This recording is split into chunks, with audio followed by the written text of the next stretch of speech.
ملک کو تقسیم کرنے کی، 3 ٹکڑوں میں ملک کو خدا نخواستہ تقسیم کرنے کی جماعت آج ٹکڑے ٹکڑے ہوئی ہوئی ہے. ملک کو انتشار کی نظر کرنے والی جماعت آج خود انتشار کی نظر ہوا ہے. یہ مکافات عمل ہے. جو اس ملک کے ساتھ وفادار نہیں ہو سکتے وہ کبھی کسی کے ساتھ وفاداری نہیں کر سکتے. اور آج آپ اسکرینوں کے اوپر جو دیکھ رہے ہیں کہ جماعت بھی انتشار کا شکار، جماعت بھی ٹوٹ پھوٹ کا شکار. ملک کو 3 ٹکڑے کی خدا نخواستہ کرنے کی بات کی تھی نا، آج پوری کی پوری جماعت ٹکڑے ٹکڑے ہوئی ہوئی ہے. اس لیے جو پھر ایک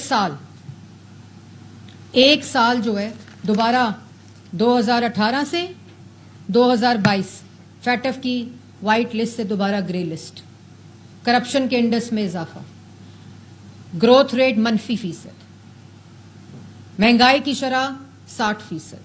اس وقت مہنگائی کی شرح ایک سال میں سلوٹ کرتی ہوں شہباز شریف صاحب، ایک سال میں جس طرح اکنامک انڈیکیٹرز ریکیلیبریٹ کیے ہیں، جس طرح معیشت میں استحکام آیا ہے، دن رات کی انتھک محنت، دن رات کی، کیونکہ دل میں وطن کی محبت ہے، نیت پاکستان کی عوام کو ریلیف دینا ہے.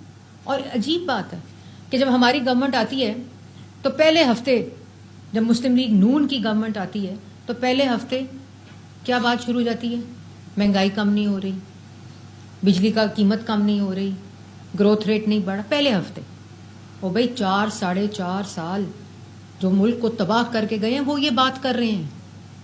آج 1 سال مکمل ہونے پر تاریخ کی کم ترین مہنگائی کی شرح 0.7% کے اوپر ہے. یہ چھوٹی بات نہیں ہے. گروتھ ریٹ بڑھ رہا ہے، ایکسپورٹس بڑھ رہی ہیں، کرنٹ اکاؤنٹ ڈیفیسٹ کم ہو رہا ہے، بجلی کی قیمت کم ہو رہی ہے، مہنگائی کی شرح میں کمی آ رہی ہے، فی یونٹ بجلی کا ریلیف عوام کو مل رہا ہے، جو کہ ہر مہینے یہ ریلیف ملے گا، ہر مہینے. اور پچھلے سال جب ہم ریلیف نہیں دے سکے تو وزیر اعلیٰ پنجاب مریم نواز شریف صاحبہ نے، کیونکہ یہ ٹیم اس وقت کام کر رہی تھی، یہ بیڑا شہباز شریف صاحب نے اٹھایا ہوا تھا، تو مریم نواز شریف صاحبہ نے 45 ارب کا پیکج دے کر عوام کو ریلیف دیا، کیونکہ عوام مشکل میں تھی. ان کے وقت میں تیل ختم ہو گیا بجلی بنانے کا، کیونکہ مافیا مسلط تھے فرنس آئل کے.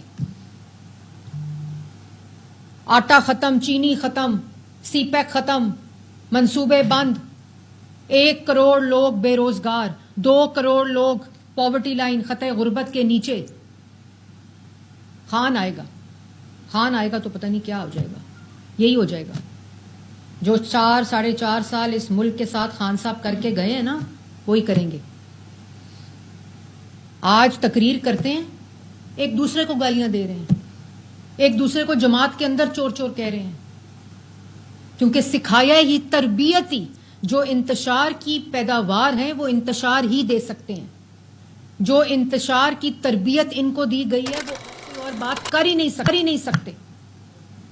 ان کو کچھ اور کرنا آتا ہی نہیں ہے، کیونکہ نیت جو ہے اس میں عوام کو ریلیف دینا نہیں. اور پھر جب اگر نیت آپ کی عوام کو ریلیف دینے کی نہیں ہو تو اللہ تعالیٰ بھی اس کی توفیق نہیں دیتا.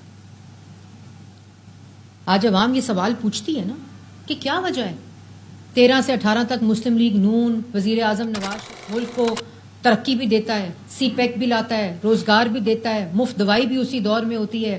شہباز شریف صاحب وزیر اعلیٰ ہوتے ہیں تو مفت دوائی ہوتی ہے، اسکول بنتے ہیں، ہسپتال بنتے ہیں، سڑکیں بنتی ہیں، موٹر وے بنتے ہیں، میٹروز بنتی ہیں. کیوں؟ آج پھر اور کر کے کیا گئے تھے؟ اپنے IMF کے پروگرام لائے ہوئے کو ڈیفالٹ کر بچانے کے لیے. آج IMF کا پروگرام ہے، IMF کے پروگرام کے ساتھ نیگوشیٹ کر کے عوام کو یہ ریلیف دیا شہباز شریف صاحب نے. پھر IMF کے پروگرام کو لا کر اس کو وائلیٹ کیا، ترقی کی شرح کو منفی کیا، مہنگائی کی شرح کو تاریخ کی بلند ترین سطح پر کیا، کرپشن کر کے، لوٹ مار کر کے، دوسروں کو جیلوں میں ڈال کر، جھوٹا احتساب کر کے، اپنے خیبر پختونخوا میں احتساب کے دفتر کو تالا لگا کر خان آئے گا تو بڑی بات ہو جائے گی. جی یہ تماشا عوام جو ہے وہ سمجھ گئی ہے.